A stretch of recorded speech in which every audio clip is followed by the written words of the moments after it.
Welcome to Suman TV. నేను మీ Suman TV. పిల్లల్లో మనం చూస్తే పిల్లలు మాట వినకుండా మన ముందు ఒక రకమైనటువంటి బిహేవియర్ ప్రదర్శిస్తుంటారు. కొంతమంది ఎలా అనంటే మనం ఏదో మన పిల్లలే కదా అని చెప్పేసి బుజ్జగిస్తూ ఉంటాము. దాన్ని వాళ్ళు అడ్వాంటేజ్ తీసుకొని పాడైపోతూ ఉంటారు. ఇంకొంతమంది పిల్లలు అగ్రెసివ్గా బిహేవియర్ని మెయింటైన్ చేస్తూ ఉంటారు. ఇంకొంతమంది పిల్లలు కంపారిజన్ తీసుకొని వచ్చేస్తూ ఉంటారు.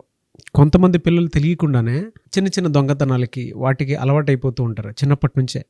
ఆ బిహేవియర్ పెద్ద అయిన తర్వాత క్రైమ్ కిందకి వెళ్ళిపోయేంత ఆశ్చర్యపోయినా పర్లేదు. సో అక్కడ దాకా వెళ్తూ ఉంటాయి అన్నమాట. పిల్లల్లో ఒక పాజిటివ్ యాటిట్యూడ్ని డెవలప్ చేయడం అనేది ఒక రకమైనటువంటి బాధ్యత. సో ఆ బాధ్యతని మనం ఏ విధంగా తీసుకోవాలి, ఎలా నర్చర్ చేస్తే పిల్లలు మాట వినేలా ఉంటారు, ఫర్దర్గా మనకు ప్రాబ్లం లేకుండా ఉంటుంది అనేది ఈ వీడియోలో పూర్తిగా ఉంటుంది. ఈరోజు మనతో పాటు emotional health coach and behavioural coach, mentor guide coach కూడాను మన షఫీ గారు ఉన్నారు. అది వారి మాట్లాడి తెలుసుకుందాం. Hello sir. హలో, ఎలా ఉన్నారు నాగ్ గారు? ఫైన్ సార్, ఎలా ఉన్నారు? Excellent, super, thank you. Thank you sir. Sir, పిల్లల్లో ఉండే ఇవాళ పేషెంట్స్ అస్సలు ఉండటం లేదు. అగ్రెసివ్గా తయారైపోతున్నారు, పేరెంట్స్కి ఎదురు తిరుగుతూ ఉన్నారు. ఏదన్నా వాళ్ళకి చెప్పాలి అని అంటే ఎలా చెప్పాలో తెలియనటువంటి పరిస్థితి. అంటే ఏదైనా కమ్యూనికేట్ చేస్తే ఏది ఎలా తీసుకుంటాడో తెలియట్లేదు. అంత దారుణమైనటువంటి పరిస్థితుల్లో బ్రతుకుతున్నాం హానెస్ట్లీ చెప్పాలి అని అంటే. పిల్లల్లో ఒక పాజిటివ్ యాటిట్యూడ్ని డెవలప్ చేయాలి అని అంటే ఎలా సార్ అసలు? అంటే ఏ విషయాలు చెప్పి డెవలప్ చేయాలంటారు? సార్, ఇప్పుడు విషయం ఏంటంటే నాగ్ గారు, పాజిటివ్ బిహేవియర్. ఇప్పుడు చూడండి, యాక్చువల్గా బిహేవియర్ అనేది చాలా పెద్ద కాన్సెప్ట్. ఒక మనిషి యొక్క లైఫ్లో రిజల్ట్ ఎక్కడి నుంచి వస్తుందంటే అతని యొక్క బిహేవియర్ నుంచి వస్తుంది. ఈరోజు నేను ఇప్పుడు ఇలా ఉన్నాను అంటే ఇది రిజల్ట్ అనుకుంటే ఇది ఎక్కడి నుంచి వచ్చింది? నిన్నటి వరకు నా యొక్క బిహేవియర్ యొక్క రిజల్టే ఈరోజు నేను. ఇలాగే ఈరోజు పిల్లలే రేపటి పౌరులు అంటాం. రేపు జనరేషన్ ఎలా ఉండబోతుంది అంటే ఈరోజు పిల్లల బిహేవియర్ ఎలా ఉంటుందో దాని తగ్గట్టుగా రేపు పిల్లల యొక్క జనరేషన్, ఇండియా జనరేషన్ ఉండబోతుంది. సో ఇక్కడ పిల్లల్ని పుట్టించడమే కాదు, వాళ్ళని తగ్గట్టుగా వాళ్ళ బిహేవియర్ని గుడ్ బిహేవియర్గా తీసుకురావడం పేరెంటింగ్ రెస్పాన్సిబిలిటీ కదా. చూడండి, ఈరోజు సమాజంలో ఎంతమంది అయితే క్రిమినల్స్ ఉన్నారో వాళ్ళు క్రిమినల్స్గా మారారు. ఎందుకు అంటే పుట్టుక నుంచి ఎవడు క్రిమినల్ కాదు, పుట్టుక నుంచి ఎవడు కూడా ద బెస్ట్ పర్సనాలిటీ కాదు. ఒక వ్యక్తి సమాజం కోసం బతుకుతున్నాడు, ఎంతో మేలు చేస్తున్నాడు ప్రజలకి అంటే పుట్టుక నుంచి కాదు కదా. ఈ బిహేవియర్ డెవలప్ అయింది.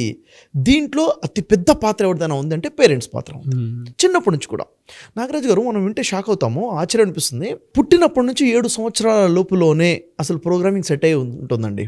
అంటే వాడు లెర్నింగ్ ఎప్పటి నుంచి మొదలవుతుందంటే ఫస్ట్ డే నుంచే లెర్నింగ్ ఉంటుంది వాడికి. మనకు తెలియదు ఇంకా వాడు ఏం నేర్చుకోవట్లేదు కదా అంటున్నాం. కాదు, పుట్టగానే చూడండి, పుట్టగానే ఏడుస్తున్నాడో, వెతుక్కున్నాడు పాల కోసము, వాడికి ఆకలి అయితే ఎట్లా ఎక్స్ప్రెస్ చేయాలో వాడికి తెలుసు, వాడు ఏ బాధ నవ్వుతే ఏదైనా అవసరం ఉంటే ఎలా ఎక్స్ప్రెస్ చేయాలో తెలుసు. ప్రతిరోజు గంటకి లెర్నింగ్ ఉంటుందండి.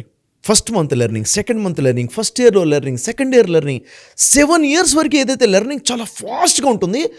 ఇక్కడ ఒక ప్యాటర్న్ ఏర్పాటు అవుతుంది. దీని ఇంపాక్ట్ లైఫ్ టైం 70 years వరకు కూడా దాని ఇంపాక్ట్ ఉంటుంది. True sir.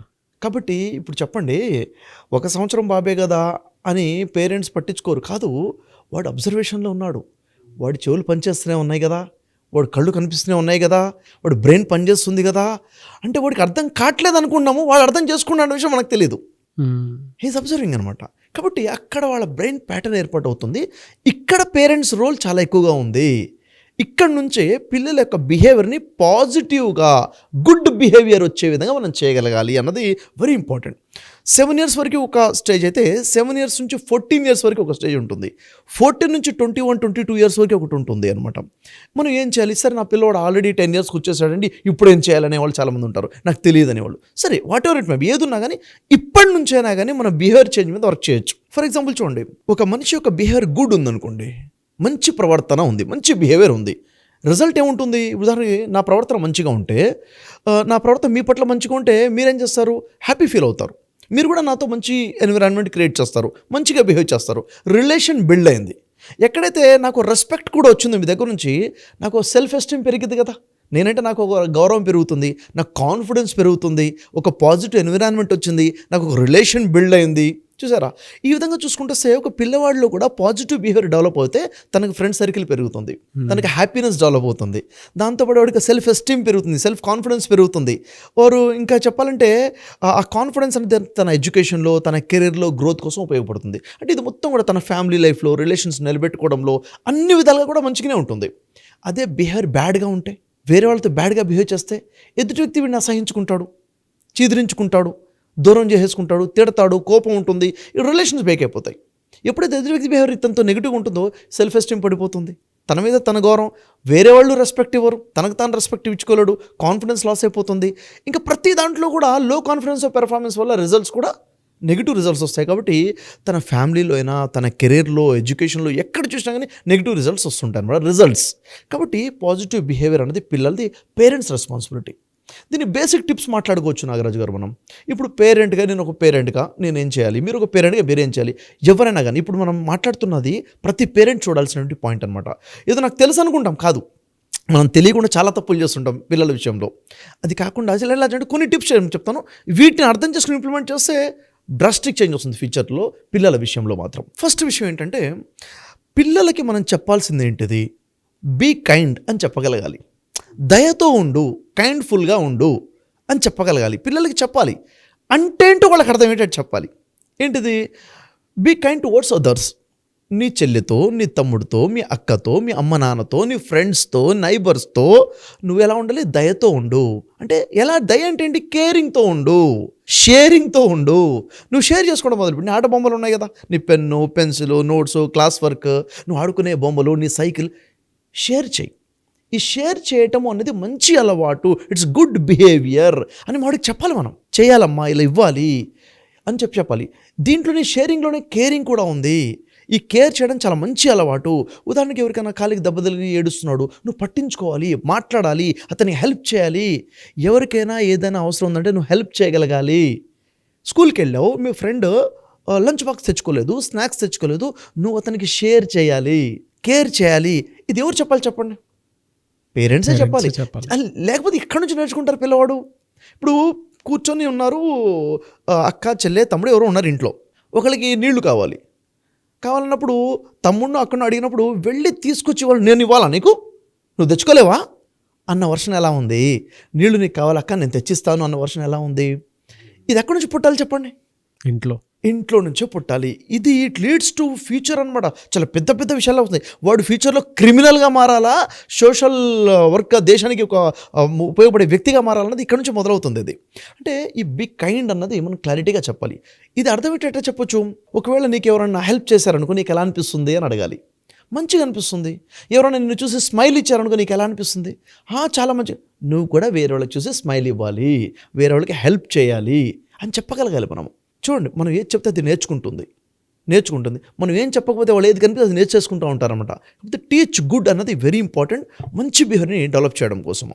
దీనివల్ల ఏం లాభాలో కూడా చెప్పాలి. నువ్వు ఇలా చేస్తే వాళ్ళు నిన్ను ఇష్టపడతారు, నువ్వు కేర్ చేస్తే నిన్ను వాళ్ళు లవ్ చేస్తారు, నీవంటే నువ్వు వాళ్ళ దగ్గర రెస్పెక్ట్ వస్తుంది అంటే వాడికి ఎలా ఉంటుంది, అబ్బో నాకు ఐ వాంట్ రెస్పెక్ట్, నన్ను వాళ్ళు లవ్ చేస్తారనేసరికి వాడు చేయాలనిపిస్తుంది అనమాట. కాబట్టి ఇది వింటానికి చిన్న విషయం అనిపించవచ్చు నాగరాజు గారు, కానీ ఒక జీవితాన్ని నిలబెడుతున్నాం మన కూతుర్ని, మన pure life skill sir. Life skill అది. టీచర్స్ కూడా స్కూల్లో చెప్పరు కానీ ఇది మదర్, ఫాదర్ చెప్పాలి, అక్క చెప్పాలి. ఇట్స్ వెరీ ఇంపార్టెంట్ అనమాట. ఇది ఒకటి. అంటే బీ కైండ్ అన్న విషయం వాళ్ళకి క్లారిటీగా చెప్పగలగాలి. ఇదేంటిది కూర్చొని క్లాస్ చెప్పేదే కాదు, రొటీన్ లైఫ్లో అర్థమయ్యేటట్టు చెప్పేయాలన్నమాట. ఇది వాడికి అర్థమయ్యే విధంగా వచ్చేస్తుంది. మనం చాలామంది పేరెంట్స్ చెప్పరు కదా. సో నాగరాజు గారు, మరొక విషయం ఏంటంటే శుభ్రంగా ఉండడం అండి. చిన్న విషయమే, హైజీన్గా ఉండడము చాలా చిన్న విషయం అనుకుంటాం, కానీ లైఫ్లో ఇది చాలా పెద్ద పాత్ర ఉంటుంది, చాలా పెద్ద రోల్ ఉంటుంది. ఇది ఎక్కడి నుంచి మొదలవుతుంది, అసలు నువ్వు బ్రష్ చేసుకునే దగ్గర నుంచి, నువ్వు గ్రూమింగ్ చేసుకునే దగ్గర నుంచి, తల దూకునే దగ్గర నుంచి, భోజనం చేసే చెయ్యి ఎలా కడుక్కోవాలి, శుభ్రంగా ఎలా కడుక్కోవాలి, భోజనం కన్నా ముందు ఎలా, భోజనం తర్వాత ఎలా, నువ్వు తిన్న ప్లేట్ని నువ్వు ప్లేట్ తీసుకెళ్ళి ఎక్కడ పెట్టాలి, అక్కడ వదిలేస్తావా, ఎక్కడ కూర్చొని తిన్నావా, టేబుల్ మీద అక్కడ మెతుకులు ఎన్ని పడుతున్నాయి, పడాలా లేదా, ఎట్లా మెయింటైన్ చేయాలి, కంప్లీట్ నువ్వు వేసుకున్న డ్రెస్ని నువ్వు ఎంత శుభ్రంగా మెయింటైన్ చేసుకోగలగాలి, అవునా లేదా, నీ స్కూల్ బ్యాగ్ని ఎంత నీట్గా మెయింటైన్ చేసుకోగలగాలి. ఇవన్నీ కూడా శుభ్రత అన్నది ఎవరు నేర్పించాలి, పెద్ద స్కిల్ ఇది కదా. కాబట్టి నువ్వు ఎంత శుభ్రంగా నువ్వు ఆడుకున్నావు, నీ ఆట బొమ్మలు ఉన్నాయి, ఎక్కడ పెట్టాలి, నువ్వు అవి ఎలా పడితే అలా పడేస్తావా, అవి తీసుకెళ్ళి జాగ్రత్తగా ఒక దగ్గర నీట్గా పేర్చుకుంటావా, అరేంజ్ చేసుకుంటావా, నీ బుక్స్ అరేంజ్మెంట్ కానీ, నీ టాయ్స్ అరేంజ్మెంట్ కానీ, అవునా లేదా, భోజనం చేసేప్పుడు ఆ పద్ధతిగా తినటం కానీ, తిన్న తర్వాత చేయి గడుక్కోవడం కానీ, తీసుకెళ్ళే ప్లేట్ దగ్గర పెట్టడం కానీ, ఇవన్నీ కూడాను ఒక ఆర్గనైజింగ్ అనమాట, ఒక నీట్నెస్. ఇప్పుడు దీనివల్ల లాభాలు నష్టాలు కూడా చెప్పాలి వాళ్ళకి, ఎందుకంటే చెప్పంగానే వాళ్ళకి అర్థం కాదు, రీజన్ అర్థం కావాలి. అవునా లేదా? నువ్వు మంచిగా చేయి కడుక్కోలేదనుకో అలా ఉండిపోతుంది, స్మెల్ వస్తుంది, లేకపోతే అక్కడ నుంచి ఒక బ్యాక్టీరియా ఫంగస్ ఏర్పాటవుతుంది, అది నీకు హెల్త్ ఖరాబ్ అవ్వచ్చు. నువ్వు ఆడుకున్న బొమ్మలు ఎలా పడితే అలా పడేస్తే కాళ్ళ కిందకి వస్తే నీ బొమ్మ ఇరిగిపోతుంది, ఒక దగ్గర పెడితే జాగ్రత్తగా ఉంటుంది. చిన్న చిన్న విషయాలే కదా ఇవి. చెప్పడం వల్ల ఏమవుతుందంటే, ఓహో నేను శుభ్రంగా ఉండాలి, ఆర్గనైజ్డ్గా ఉండాలి. ఆర్గనైజ్డ్ ఉంటే నేను గుడ్ బాయ్ అంటారు, దట్ ఇస్ గుడ్ బిహేవియర్ కాబట్టి. లేకపోతే నేను బ్యాడ్ బాయ్ అంటారు, ఎందుకంటే బ్యాడ్ బిహేవియర్ కాబట్టి. అని ఒక మనిషి ఎంత శుభ్రంగా ఉండాలి, ఎలా ఎక్కడెక్కడ ఉండాలన్నది చెప్పుకోగలాలి. ఇవి కూడా ఒక పాయింట్. ఈ నీట్నెస్ మెయింటైన్ చేస్తామో, శుభ్రంగా ఉంటామో, దాంతో ఆరోగ్యం ఎలా ఉంటుందో మనం చెప్పొచ్చు. మెంటల్ పీస్ కానివ్వండి, ఫిజికల్ ఆరోగ్యం కానివ్వండి, వాళ్ళకి చెప్పాలి. ఆ తర్వాత ఇంకా ముఖ్యమైన విషయం ఏంటంటే పిల్లలకి అప్రిషియేట్ చేయడం. అంటే వాళ్ళు ఎప్పుడెప్పుడైతే ఒక మంచి బిహేవియర్ కలిగి ఉంటారో వెంటనే ఐడెంటిఫై చేసి మనం అప్రిషియేట్ చేయాలి. ఎంత గ్రేట్గా అప్రిషియేట్ చేస్తామో వాళ్ళు పాజిటివిటీలో అంత బూస్ట్ అవుతారనమాట. ఉదాహరణకి వాడు మంచి నీట్గా మెయింటైన్ చేస్తాడు, స్కూల్ బ్యాగ్ చాలా బాగుంది, నోట్స్ బాగా మెయింటైన్ చేశాడు, చాలా నీట్గా మెయింటైన్ చేసుకున్నాడు. వాడు లేకపోతే ఎవరికైనా మంచి కైండ్నెస్గా బిహేవ్ చేశాడు, ఎవరికి థ్యాంక్స్ చెప్పాడు, పెద్దవాళ్ళకి రెస్పెక్ట్ ఇచ్చాడు, నీళ్లు తెచ్చి ఇచ్చేసాడు, అంటే ఎవరికైనా ఏదైనా హెల్ప్ చేశాడు. ఈ సిచ్యువేషన్లో వెరీ గుడ్, మంచి గుడ్ బిహేవియర్ అని వాళ్ళు అప్రిషియేట్ చేయాలి.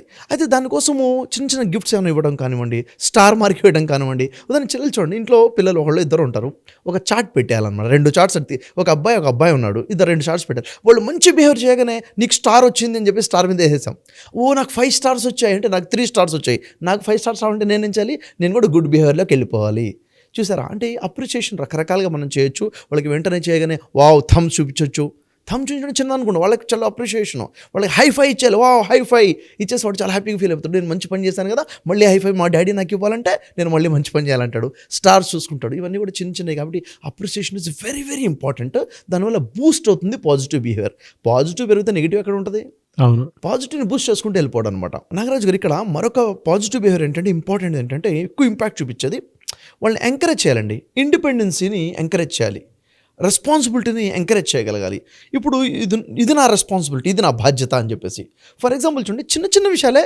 ఉదయం నిద్ర లేచిన తర్వాత బెడ్షీట్ నుంచి దిగిన తర్వాత వాడు చేయాల్సిన ఫస్ట్ పని ఏంటి? నీ బెడ్ని నువ్వు క్లీన్ చేసుకోవాలి, నీ బెడ్షీట్ని నువ్వు ఫోల్డ్ చేసుకోవాలి. ఓకే, నీ అంతటా నువ్వు బ్రష్ చేసిన తర్వాత నీ బ్రష్ని ఎక్కడ పెట్టుకోవాలి. అవునా? అంటే ఇది ప్రతిదీ కూడా ఇది నీ రెస్పాన్సిబిలిటీ, ఇది నాది, ఇట్స్ మై డ్యూటీ అన్న ఫీలింగ్ రావాలి. ఇప్పుడు ఈవినింగ్ స్కూల్ నుంచి వచ్చిన తర్వాత హోంవర్క్ చేసుకోవాలి కదా, నా హోంవర్క్ నేను చేసుకోవాలి, క్లారిటీ ఉండాలన్నమాట. ఇది నా పని కాబట్టి ఇట్స్ మై డ్యూటీ. కాబట్టి వాడికి క్లారిటీ రావాలి, ఈ పని నేను చేయాలి, ఇది నా బాధ్యతగా చేసుకోవాలని చెప్పి. ఏజ్ లిమిట్ని బట్టి, వాళ్ళ యొక్క ఏజ్ని బట్టి, 2nd క్లాస్ పిల్లడితో ఎలా మాట్లాడతారు, 5th క్లాస్ ఏంటి, వాళ్ళ యొక్క ఏజ్ని బట్టి వాళ్ళకి బాధ్యతలు ఇచ్చుకుంటూ వెళ్ళిపోవాలి. ఒక ఏజ్ వచ్చేసింది, టీ పెట్టి అమ్మా నాన్నకి ఇవ్వాలి, ఇట్స్ మై రెస్పాన్సిబిలిటీ అని ఫీల్ అవ్వాలి వాళ్ళు. అవునా లేదా?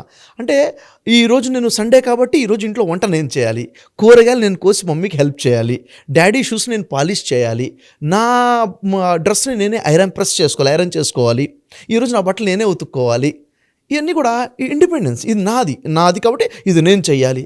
పిల్లలు చేయరండి, మనం చెబితే ఆలోచన వస్తుంది, వాళ్ళు చేస్తారు. చాలామంది ఫ్యామిలీస్లో ఎలా అవుతుందంటే, నాకు తెలిసిన ఒక వ్యక్తి కంప్లైంట్ చేస్తున్నాడు. నాకు రిచ్ ఫ్యామిలీ, వాళ్ళు పిల్లలు ఏంటంటే అస్సలు పని చేయడం మానేశారు. ఇంట్లో ఏముంది, 4-5 మేడ్స్ ఉన్నారు, వంట కోసం ఉన్నారు, పని కోసం ఉన్నారు, ఒక్కొక్క పని కోసం ఒక్కొక్కళ్ళు ఉన్నారు. చివరికి చిన్నప్పటి నుంచి పెంచి ఇప్పుడు ఈ పిల్లలు గ్రాడ్యుయేషన్లోకి వచ్చేసారు. పరిస్థితి ఎలా ఉందంటే, వాళ్ళు ఏ పని చేసే పరిస్థితిలో లేరండి. ఎందుకు? చిన్నప్పటి నుంచి బిహేవియర్ నేర్పలేదు కదా. ఇప్పుడు పేరెంట్స్ బాధపడుతున్నారు అనమాట. కాబట్టి చిన్నప్పటి నుంచి కూడా ఆ రెస్పాన్సిబిలిటీ అని తీసుకునే విధంగా మనం టీచ్ చేయగలాలి. అక్కడ నుంచి గుడ్ బిహేవియర్ వస్తుంది, రెస్పాన్సిబిలిటీ కూడా వస్తుంది. ఇంకో విషయం ఏంటంటే, ప్రాబ్లమ్ సాల్వింగ్ స్కిల్స్ నేర్పిస్తాము. లైఫ్ అన్న తర్వాత ప్రాబ్లమ్స్ వస్తూనే ఉంటాయి, ప్రాబ్లమ్స్ లేకుండా లైఫ్ ఉండదు, డే కూడా ఉండదు, ఏదో ప్రాబ్లం వస్తూనే ఉంటుంది. కాబట్టి అసలు ఏదైనా ప్రాబ్లం మన లైఫ్లోకి వచ్చినప్పుడు ఆ ప్రాబ్లమ్ని ఎలా డీల్ చేయాలి, దాన్ని ఎలా సాల్వ్ చేయాలి, అది స్కిల్ కదా. మనం బిజినెస్ మెన్స్కే ప్రాబ్లమ్స్ వస్తాయి, పెళ్ళైన వాళ్ళకే ప్రాబ్లమ్స్ వస్తాయి, జాబ్ చేసేవాడిగా ప్రాబ్లమ్స్ వస్తాయి కదా, చిన్న ఫస్ట్ క్లాస్ వాడికి కూడా ప్రాబ్లమ్స్ వస్తాయి. అసలు ప్రాబ్లమ్ని ఎట్లా ఐడెంటిఫై చేయాలి, దాన్ని ఎట్లా స్టడీ చేయాలి, దాన్ని ఎట్లా సాల్వ్ చేసుకోవాలనేది స్కిల్ అనమాట. కాబట్టి ఫర్ ఎగ్జాంపుల్, సడన్గా నీ నోట్స్ కనపడకుండా పోయింది, క్లాస్ వర్క్ కనబడలేదు, హోంవర్క్ నోట్స్ కనపడకుండా పోయింది. ఇప్పుడు ఏం చేయాలి? ఏడవడం మొదలుపెట్టేశాడు. నాకు నోట్స్ కనబడట్లేదు, నా ఇదైపోయింది, రేపు టీచర్ కొట్టేస్తాను, ఏడవడం మొదలుపెట్టేశాడు. అంటే ప్రాబ్లంకి ఇంకో ప్రాబ్లం క్రియేట్ అవుతుంది. ప్రాబ్లంకి సొల్యూషన్ ఏంటిది చెప్పాలి.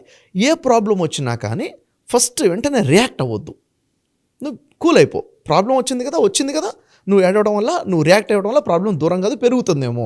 ఫస్ట్ నువ్వు కూల్ అయిపో, 30 seconds ప్రశాంతంగా ఉండిపో, నువ్వు ఆలోచించు, జస్ట్ థింక్, ఏమి చెయ్యాలి, అసలు ఏమయ్యి ఉండొచ్చు, ఎందుకు ప్రాబ్లం వచ్చింది, ఎక్కడ నోట్స్ పోయింది, బ్యాగ్లోనే ఉందేమో, నీకు కనబడలేదు తొందరపాట్లో, లేకపోతే అక్కడే కింద పడుందేమో, టేబుల్ కింద ఉందేమో, బెడ్షీట్ కింద ఉందేమో, దిండు కింద ఉందేమో, ఎక్కడుంది, నువ్వు ఎవరికన్నా ఫ్రెండ్కి ఇచ్చి మర్చిపోయాము, ప్రశాంతంగా ఆలోచించుకో కదా, ఆలోచించుకో, వెతుకు, నువ్వు వెతుకు, అక్కతో వెతుకుంచు, తమ్ముడితో వెతుకుంచు, అమ్మ కూడా వెతుకుతుంది. ఒకవేళ కనబడట్లేదు కదా, నో ప్రాబ్లం, యాక్సెప్ట్ చెయ్యి. కనబడటం లేదు, యాక్సెప్ట్ చేసే, నువ్వు ఏడవడం వల్ల తిరిగి రాదు. ఇది చూడండి, చిన్న విషయం కాదు, ఇది చాలా పెద్ద విషయము. ఇది తనకి లైఫ్ స్కిల్ నేర్పిస్తుంది. ఫ్యూచర్లో ఏదైనా ప్రాబ్లం వస్తే నేను ఏడిచి గగ్గోలు పెట్టడంలో ప్రాబ్లం క్లియర్ కాదు, నేను ఆలోచించాలి, రియాక్ట్ అవ్వకూడదు, రెస్పాండ్ అవ్వాలి అన్న విషయం వాడికి క్లారిటీ వస్తుంది. అవును కదా. ఇప్పుడు అన్నదమ్ములు ఇద్దరు కొట్టుకున్నారు, అన్న తమ్ముడు కొట్టాడు అనుకోండి, ఏదో విషయంలో తేడా వచ్చింది, కొట్టేశారు. కొట్టినప్పుడు వీడేం చేయాలి, తిరిగి కొట్టాలనా, లేకపోతే గొడవ చేయాలా, వచ్చి కంప్లైంట్ చేయాలా, లేకపోతే సైలెంట్ అయిపోవాలా, సారీ చెప్పాలా, ఏం చేయాలి? సొల్యూషన్స్ ఉన్నాయి. ఏం చేయాలి? నువ్వు ఫస్ట్గా దెబ్బ కొడతావా, లేకపోతే నువ్వు సైలెంట్ అయిపోతావా? దీంట్లో ఏం చేస్తే ఏం లాభం? Brain storming. నువ్వు చెప్పురా బాబు, ఇప్పుడు ఇలా జరిగింది, నువ్వు చేస్తే ఏం బాగుంటుంది చెప్పు, ఇలా చేస్తే ఏంటి, ఇలా చేస్తే ఏంటి అని కూర్చోబెట్టి మాట్లాడావు అనుకోండి, అసలు వాడు ఆలోచించడం మొదలు పెడతాడు. అక్కడ తిరిగి కొడితే ఏమవుతుంది, మళ్ళీ దెబ్బ పడుతుంది. సైలెంట్ అయిపోతే ఆగిపోతుంది, వెళ్ళి కంప్లైంట్ చేయొచ్చు, లేకపోతే నా తప్పు ఉంటే నేనే సారీ చెప్పేస్తాను, లేకపోతే సైలెంట్ అయిపోతాను. అంటే ప్రాబ్లమ్ని ఆలోచించడం మొదలు పెట్టాలి అన్నది ప్రాబ్లమ్స్ అనే స్కిల్ మనం నేర్పించాలి. జీవితాలు నాశనం అయితే ఎక్కడంటే నాగరాజు గారు, ప్రాబ్లమ్ని రియాక్ట్ అవుతారు, అక్కడ లాస్ అయిపోతుంది. ప్రాబ్లం ఒకటి ఉంటుంది, రియాక్ట్ అవ్వడం వల్ల పెద్ద ప్రాబ్లం అయింది. రెస్పాండ్ అవ్వడం చిన్నప్పటి నుంచి నేర్పించాలి. ఇట్స్ వెరీ గుడ్ బిహేవియర్ అనమాట. ఈ బిహేవియర్ మనం నేర్పించడం ద్వారా పిల్లలకు వస్తుంది. ఇంకో పెద్ద విషయం ఏంటంటే, మనమే ఒక రోల్ మోడల్గా ఉండాలి. పేరెంట్స్ ఏ విషయంలోనైనా మోడల్గా ఉండాలి, మాదిరిగా ఉండాలి. ఉదాహరణకు ఏ విషయంలో మాదిరిగా ఉండాలి, బీ కైండ్ అని పిల్లలకు చెప్పాము. చెప్పడమే కాదు కదా, మనం ఎంత కైండ్గా ఉన్నాము, మనం ఎలా స్మైల్ ఇస్తున్నాము, నైబర్స్ని చూసి, ఇంట్లో వాళ్ళని చూసి ఎలా థ్యాంక్ఫుల్గా ఉంటున్నాము, ఎలా మాట్లాడుతున్నాము, ఎవరికైనా జ్వరం వస్తే మనం ఎలా పలకరిస్తున్నాము, అవునా? పట్టించుకుంటామా, పట్టించుకోవట్లేదా, కేర్ చేసామా? అమ్మకి జ్వరం వచ్చినప్పుడు నాన్న ఎలా పట్టించుకుంటున్నాడు, నాన్నకి ఎలా ఉంటే మమ్మీ ఎలా పట్టించుకుంటుంది, మనము ఎంత కైండ్నెస్గా ఉన్నాము అనేది ఒకటి ఇంపార్టెంట్. అసలు మనం ఎంత నీట్నెస్గా ఉంటున్నాము, మనం ఎంత ఆర్గనైజ్డ్గా ఉంటున్నాము, అవును, మనం లేచిన తర్వాత మన బెడ్షీట్ మనం సరి చేసుకుంటామా లేదా, మనం ఏదైతే చెప్తున్నామో. ఒకటి ఏంటంటే, నా పిల్లవాడు ఎలా ఉండాలని నేను అనుకుంటున్నాను, నేను అలా ఉండాలి. ఎందుకంటే అది ఇంపాక్ట్ చాలా ఎక్కువగా ఉంటుంది. మాటలు ఒక స్థాయి వరకు ఇంపాక్ట్ ఉంటుంది, విజువల్స్ చాలా ఎక్కువ ఇంపాక్ట్ ఉంటుంది. ఎందుకంటే పిల్లలకి హీరో ఎవరంటే నాన్న, హీరోయిన్ ఎవరంటే అమ్మ, వీళ్ళిద్దరినే కదా హీరో హీరోయిన్గా చూసేది. వాళ్ళని చూసేది నేర్చుకుంటుంటారు ఒక స్థాయి వరకు. ఆ తర్వాత వాళ్ళు పేరెంట్స్ యొక్క వాల్యూ కాకుండా బయట వాళ్ళని చూసి నేర్చుకోవడం తర్వాత మొదలవుతుంది. కాబట్టి ఇక్కడ ప్రాక్టికల్గా ఇప్పుడు దానికి మనం ఎంత హానెస్ట్గా ఉన్నాం మన మాటల ద్వారా చూస్తారు కదా. మనం ఒకటి చెప్పి ఒకటి చేస్తున్నామా, మనం వేరే వాళ్ళతో ఎలా మాట్లాడుతున్నాము, ఎంత హానెస్ట్గా ఉన్నాము, ఎంత కైండ్గా ఉన్నాము, ఎంత గ్రాటిట్యూడ్గా మనం ఉన్నాము అనేది పిల్లలు చూస్తుంటారు అనమాట. మనము అరే సాయంత్రం బయటికి వెళ్దాం రా, ఐస్ క్రీమ్ తిందాము, మాట ఇచ్చాం, నిలబెట్టుకుంటున్నామా లేదా, అవునా లేదా? మనం ఎవరికైనా ఏదైనా మాట ఇస్తే మనం నిలబెట్టుకుంటామా లేదా అన్నది రేపు పిల్లవాడు మాట మీద నిలబడతాడా లేదా అనేది డిపెండ్ అయి ఉంటుంది. కాబట్టి మనం ఏదైతే ఆశిస్తున్నాం పిల్లల నుంచి, అది మనము మన లైఫ్లో ప్రాక్టికల్గా తెచ్చుకోవాలి. అప్పుడు వాళ్ళ బిహేవియర్ పాజిటివ్గా సెట్ అవుతుంది. మరొకటి ఏంటంటే నాగరాజు గారు, ఇక్కడ ప్రాక్టీస్ ఎంపతి. ఎదుటి వ్యక్తి యొక్క సమస్యని, వాళ్ళ యొక్క ఫీలింగ్స్ని మన ఫీలింగ్స్గా అర్థం చేసుకోగలగాలి. తనకి ఎంత బాధ ఉన్నా కానీ నేను పట్టించుకోను అన్నది మానవత్వం లేకుండా పోతుంది. ఎంపతి ఉండగలగాలి. ఒక వ్యక్తి సాడ్గా ఉన్నాడు అంటే, సాడ్గా ఉన్నవాడు ఎలా ఉంటాడు, అప్పుడు మన బిహేవియర్ ఎలా ఉండాలి. ఒక వ్యక్తి ఇల్గా ఉన్నాడు, ఏదో జబ్బుతో ఉన్నాడు, ఏదో జ్వరంతో ఉన్నాడు, తలనొప్పితో ఉన్నాడు, అప్పుడు మనం ఎలా బిహేవ్ చేయాలి. ఎదుటి వ్యక్తి సిచ్యువేషన్ని మనం అర్థం చేసుకుని వాళ్ళకి ఎలా మనం హెల్ప్ఫుల్గా ఉండాలి అన్నది మనం చూడాలి. లేకపోతే పెద్దవాడైన తర్వాత వేరే వాళ్ళ బాధని తన బాధగా అసలు చూసుకోడు. ఇక్కడ పాజిటివ్ బిహేవియర్ రాదు, ఎంపతి రాదు, హెల్పింగ్ నేచర్ లేకుండా పోతుంది, క్రూయల్నెస్ డెవలప్ అవుతుంది కదా. కాబట్టి ఎదుటి వ్యక్తి బాధని, ఎమోషన్స్ని అర్థం చేసుకునే విధంగా మనం వాళ్ళకి చెప్పగలగాలి. అరే తను ఏడుస్తుంది, తన బాధగా ఉంది, తన కాలు నొప్పుగా ఉంది, నువ్వు పట్టించుకోవాలి, నీ విధంగా హెల్ప్ చేయాలి అని ఈ మాటల ద్వారా వాళ్ళకి ఎంపతి ఎలాగా మనం నేర్పించవచ్చు అనమాట. ఇదొకటి. ఇక్కడ ఏమవుతుందంటే, పేరెంట్స్కి పిల్లలంత ఎక్స్పెక్టేషన్స్ ఎక్కువ ఉంటాయి. మా పిల్లోడు బాగా చదవాలని, వీడికి ఇన్ని మార్క్స్ రావాలని, లేకపోతే ఇంత అంటే వేరే వాళ్ళతో పోల్చుకుంటుంటారు కదా నాగరాజు గారు. అప్పుడు ఏమవుతుందంటే, అనుకున్న రిజల్ట్ రాకపోయేసరికి వీళ్ళు సైలెంట్ అయిపోతుంటారు. లేదులే, రిజల్ట్ రాలేదులే, అనుకున్న మార్క్స్ రాలేదులే, ర్యాంక్ రాలేదులే అన్న ఫీలింగ్లో ఉంటారు. అలా కాదు, పిల్లలలో ఉన్న చిన్న చిన్న విక్టరీని కూడా మనం ఐడెంటిఫై చేసి వాళ్ళని అప్రిషియేట్ చేయాలి, సెలబ్రేట్ చేయాలి. చిన్నదే కావచ్చు. ఫర్ ఎగ్జాంపుల్ చూడండి, ఒక యూనిట్ టెస్ట్ రాశాడు, స్లిప్ టెస్ట్ రాశాడు. స్లిప్ టెస్ట్లో ఒక సబ్జెక్ట్లో మంచి పెర్ఫార్మెన్స్ వచ్చిందనుకోండి, దాన్ని అక్కడ సెలబ్రేట్ చేయాలి. ఇంట్లో నలుగురు పిలిచేసి వాడికి క్లాప్స్ కొట్టి, అబ్బో చాలా బాగుంది, వెరీ గుడ్ అని షేక్ హ్యాండ్ ఇచ్చి, హైఫై ఇచ్చి వాడిని అక్కడ సెలబ్రేషన్ అని, ఈరోజు నీకోసం స్పెషల్ ఐస్ క్రీమ్ తిందాం, బయటికి వెళ్దాం, ఏం చేద్దాం, బయటికి వెళ్ళి ఏం తిందాం చెప్పు, నీకు ఇష్టం ఉంది వండుదాం ఈరోజు సాయంత్రము అని అతనికి అంటే తన విజయాన్ని తనకే అర్థమయ్యేటట్టు చెప్పగలగాలి. ఎందుకంటే ఈ రోజుల్లో ప్రజల్లో ఒక నిరాశాభావం వస్తుంది. నేను చేయలేను, నా వల్ల కాదు, నెగిటివిటీ డెవలప్ అవుతుంది. అలా కాకుండా నువ్వు చేసావు ఆల్రెడీ, నువ్వు ఇది చేసేసావు చూడు, నువ్వు సాధించేసావు చూడు, నువ్వు ఇది చాలా బాగా చేసావు చూడు, ఎంత బాగా నీట్గా మెయింటైన్ చేసుకున్నావు చూడు అని చెప్పేసి, నీకు ఆల్రెడీ చదవడం వచ్చేసింది, నీకు రాయడం వచ్చేసింది, హ్యాండ్ రైటింగ్ బాగుంది అని చెప్పేసి ప్రతి చిన్న విక్టరీని కూడా ఐడెంటిఫై చేసి వాళ్ళకి అర్థమయ్యేటట్టు చెప్పగలగాలి. నువ్వు చేయగలవు, చేస్తున్నావు అని చెప్పాలి మాటిమాటిగా. ఇక్కడ ఏమవుతుందంటే కాన్ఫిడెన్స్ బిల్డ్ అవుతుంది వాళ్ళకి, అక్కడ నుంచి పాజిటివ్ యాటిట్యూడ్ డెవలప్ అవుతుంది, ఇంకా ముందుకెళ్ళొచ్చు అన్న కాన్ఫిడెన్స్ బిల్డ్ ముందుకెళ్తుంటారు. ఈ విక్టరీ సెలబ్రేషన్ అనేది చాలా ఎక్కువ ఇంపాక్ట్ చూపిస్తుంది ఇక్కడ. నాగరాజు ఈరోజు ఏంటంటే ఎక్కువ కంప్లైంట్ ఏమొస్తుందంటే పిల్లలు ఎక్కువ టీవీ చూస్తున్నారు, ఫోన్ పట్టుకుంటున్నారు, వాళ్ళని ఎలా వదిలించాలో అర్థం కావట్లేదు అని చెప్పేసి చాలా పెద్ద ప్రాబ్లం ఇది. ఇది బ్యాడ్ బిహేవియర్, ఓకే ఒప్పుకుంటాము. మరి గుడ్ బిహేవియర్ ఏంటిది అంటే స్క్రీన్ చూడకుండా ఉండాలి. మరి ఏం చేయాలి? ఏదో ఆల్టర్నేషన్ ఉండాలి కదా. వాడు ఎందుకు స్క్రీన్ చూస్తున్నాడంటే వేరే దగ్గర ఎక్కడ ఎంగేజ్మెంట్ లేదు కాబట్టి ఇది చూస్తున్నాడు. కాబట్టి ఇక్కడ ఏంటంటే ఫిజికల్ యాక్టివిటీ గురించి వాళ్ళకి చెప్పాలి. స్పోర్ట్స్, గేమ్స్, వాళ్ళకి ఆ స్పేస్ ఏర్పాటు చేయగలగాలి, అలాంటి ఎన్విరాన్మెంట్ క్రియేట్ చేయగలగాలి, మనం వాళ్ళతో పాటు ఇన్వాల్వ్ అవ్వగలగాలి, మనం వాళ్ళతో టైం ఇవ్వగలగాలి. ఇలాంటి ఎన్విరాన్మెంట్ ఎప్పుడైతే వాళ్ళకి క్రియేట్ చేస్తామో అప్పుడు వాళ్ళు ఫిజికల్ యాక్టివిటీస్ ఉంటుంది, అప్పుడు హెల్త్ బాగుంటుంది, ఫిజికల్ హెల్త్, మెంటల్ హెల్త్ బాగుంటుంది. అది మనం పట్టించుకోకుండా మనం స్క్రీన్లో మనం బిజీగా ఉంటే వాడి స్క్రీన్లో వాడు బిజీగా ఉంటాడు. అవునా లేదా? మన బిహేవియర్, ఎందుకంటే వాళ్ళ నెగిటివ్ బిహేవియర్ ఎక్కడి నుంచి వస్తుంది అంటే మన బిహేవియర్ వల్ల వాళ్ళ నెగిటివ్ బిహేవియర్ వచ్చే అవకాశం ఉంటుంది. మన స్క్రీన్ టైంని కూడా వాడు చూస్తాడు. నువ్వు నన్ను చూడొద్దు, నువ్వు చూస్తున్నావు కదా అంటాడు. కాబట్టి మనకి ఆ లిమిటేషన్స్ ఏమున్నాయి, వాడికి లిమిటేషన్స్ ఏమున్నాయి మనకు చెప్పేసి వాడికి ఫిజికల్ యాక్టివిటీ ఎంత ఉండాలి అన్నది ఇన్వాల్వ్మెంట్ ఇవ్వగలగాలి. అక్కడ ఓవరాల్ ఏమవుతుందంటే we are role models for our children. మనం ఎలా ఉన్నామో దాన్ని చూసి నేర్చుకుంటుంటారు. ఈ పాజిటివ్ బిహేవియర్ అనేది మన మాటల ద్వారా, మన అప్రిసియేషన్ ద్వారా వాళ్ళకి. ఇంకోటి ఏంటంటే మనం రిజల్టే చూస్తాం, రిజల్ట్ కాదు ఎఫర్ట్స్ కూడా చూడాలి. ఒకదాన్ని ఇప్పుడు సైకిల్తో కూడా నేర్చుకుంటున్నాడు, వచ్చేసిందా రాలేదా, వస్తుంది, ఈ రోజు కలితే రేపు కదా ఎల్లుండి వస్తుంది, ప్రయత్నిస్తున్నాడు కదా, దీన్ని అప్రిషియేట్ చేయాలి. అవునా లేదా? ఒక వ్యక్తి పాట పాడే ప్రయత్నం చేస్తున్నాడు, మంచి ట్యూన్ రాలేదేమో, ప్రయత్నిస్తున్నాడు, అప్రిషియేట్ చేయండి. ఎఫర్ట్స్ని అప్రిషియేట్ చేయాలి, రిజల్ట్స్ని కాదు. మనం రిజల్ట్స్ అప్రిషియేట్ చేయాలంటే ఎప్పుడో వస్తాయి రిజల్ట్స్, ఎఫర్ట్స్ ఉంటే సరిపోతుంది కదా. ఈ ఎఫర్ట్స్ వల్ల రిజల్ట్ ఈ రోజు కలితే రేపు వస్తుంది అన్నది మనం గుర్తించి వాళ్ళని అప్రిషియేట్ చేసుకుంటూ వస్తే పాజిటివ్ బిహేవియర్ని వాళ్ళు డెవలప్ చేయొచ్చు. ఒకవేళ మనం నెగ్లెక్ట్ చేస్తే వాళ్ళు బయట నుంచి నేర్చుకోవడం మొదలు పెడతారు, రేపు మనం చెప్పినా వినే పరిస్థితిలో వాళ్ళు ఉండరు, నెగిటివ్ బిహేవియర్ వచ్చేస్తుంది. కంప్లీట్గా హోల్ అండ్ సోల్ రెస్పాన్సిబిలిటీ పేరెంట్సే. కాబట్టి రెస్పాన్సిబిలిటీ తీసుకోవాలి, పాజిటివ్ బిహేవియర్లోకి రావాలి. చాలా మంచి విషయాలన్నా. అంటే ప్రతి పేరెంట్ ఎక్కడ మిస్టేక్ చేస్తున్నాము, ఎక్కడ నేర్పించాలి అనేటువంటి దానికి ఈ వీడియో ఒక మంచి ఉదాహరణ అని చెప్పేసి చెప్తాను నేను. Very detailing knowledge. ఇక్కడ కూడా పిల్లల్లో ఇలాంటిది నేర్పించకపోతే కష్టాన్ని కొరుకుతూ వీపు గొక్కున్నట్టే అనేటువంటి దాంతో చెప్పాను. అవును, వెరీ డీటెయిలింగ్ నాలెడ్జ్ సార్. అయితే ఇప్పటికీ కొంతమంది పిల్లల్లో ఆ థెరపీ అక్కడ మిస్ అవుతుంది అనేది నా ఒపీనియన్. సో పిల్లల్లో కొన్ని బిహేవియరల్ థెరపీ ఆస్పెక్ట్ వలన సైకలాజికల్గా ఉండేటువంటి ప్రాబ్లమే పేరెంట్స్కి ఎలా డీల్ చేయాలో అర్థం కావట్లేదు. అటువంటి ప్రాసెస్లో మిమ్మల్ని అప్రోచ్ అవుదాం అనుకున్నటువంటి వాళ్ళు ఉన్నారు. మిమ్మల్ని అప్రోచ్ అవ్వచ్చా? మా పిల్లలు నాగరాజు గారు, ఏంటంటే చాలామంది పేరెంట్స్కి అర్థం కాదు, మా పిల్లలు మా చేయి దాటిపోయారు, మేము చెప్పినా వినట్లేదు అన్న సిచ్యువేషన్ వచ్చేసింది చాలామందికి. అలాంటి సిచ్యువేషన్లో వాళ్ళకి చెప్పే విధంగా చెప్పడం ఓ థెరపీ ఉంటుంది. ఖచ్చితంగా అప్రోచ్ అవ్వచ్చు, మనం వాళ్ళకి హెల్ప్ చేద్దాము. ఖచ్చితంగా ఆ థెరపీ ద్వారా వాళ్ళకి ఈ బ్యాడ్ బిహేవియర్ నుంచి గుడ్ బిహేవియర్కి వాళ్ళని తీసుకురావచ్చు. మనం ట్రాన్స్ఫర్మేషన్ జరుగుతుంది కూడాను. డెఫినెట్గా జరుగుతుందండి, మీరు కదా. Anyway sir, thank you so much Shafi గారు. Thank you very much. So చూసారు కదా వీడియో. ఈ వీడియోపై మీ అభిప్రాయం కమెంట్ బాక్స్లో పోస్ట్ చేయండి. ముఖ్యంగా మీరు కనుక మీ పిల్లల్లో ఒక పాజిటివ్ ఎన్విరాన్మెంట్ డెవలప్ చేయాలి అనుకున్నటువంటి వాళ్ళు, మీ పిల్లలు ఏదైనా చిన్న సమస్య ఉన్నా సరే సైకలాజికల్ పరంగా, లేదు మీకు కొంచెం హార్డ్ బిహేవియర్ కనిపిస్తుంది లేదా ఆడ్ బిహేవియర్ కనిపిస్తూ ఉంటే డెఫినెట్గా మీరు షఫీ గారిని అప్రోచ్ అవ్వాలి అనుకుంటే స్క్రీన్ మీద మీ కాంటాక్ట్ నెంబర్ కనిపిస్తుంది.